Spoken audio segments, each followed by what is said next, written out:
Mobile ফোনে call rate, ইন্টারনেটের দাম বেশি বলে বারবারই অভিযোগ গ্রাহকদের।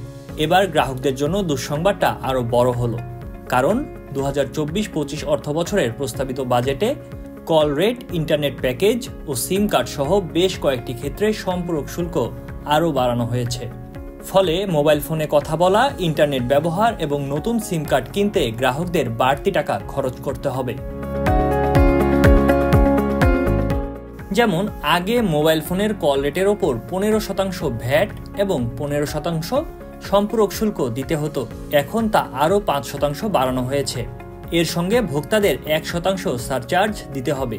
নতুন করে সম্পূরক শুল্ক 5% বাড়ানোয় একজন গ্রাহক এখন 100 টাকা রিচার্জ করলে ভ্যাট ও সম্পূরক শুল্ক কেটে নেওয়ার পর 69 টাকা 35 পয়সা কথা বলতে পারবেন। ইন্টারনেট ব্যবহারেও বাড়ছে খরচ।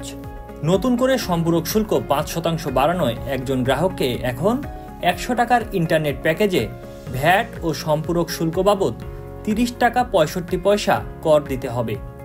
বাকি 69 টাকা 35 পয়সার ইন্টারনেট ব্যবহার করতে পারবেন তিনি। সিম কার্ড কিনতে হবে বেশি দামে। যে কোনো মোবাইল অপারেটরের সিম কেনার ক্ষেত্রে 100 টাকা কর বাড়ানো হয়েছে। প্রস্তাবিত বাজেটে বলা হয়েছে, বর্তমানে মোবাইল ফোনের সিম কার্ডের ওপর কর রয়েছে 200 টাকা, এটি বাড়িয়ে 300 টাকা নির্ধারণ করা হয়েছে। ফলে বাড়তি দামে গ্রাহকদের সিম কার্ডও কিনতে হবে।